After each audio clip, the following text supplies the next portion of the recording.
You know that sluggish feeling after a big meal, when all you want to do is curl up and take a nap, but your stomach is churning and protesting like a grumpy companion.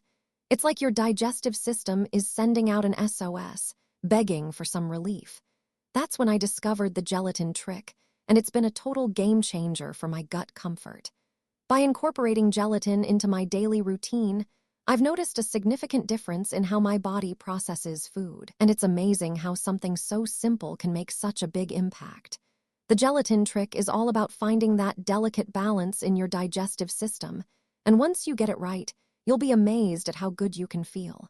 My friend swears by the gelatin trick, saying it's helped her wake up without that bloated, heavy feeling, and I have to agree it's been a revelation for me too. If you're curious about trying the gelatin trick for yourself, check out the link in the description below to learn more about how to get started. And be sure to take a look at the pinned comment for some helpful tips from our community. By giving the gelatin trick a try, you might just find that it's the key to unlocking a more comfortable, ease-filled relationship with your digestive system.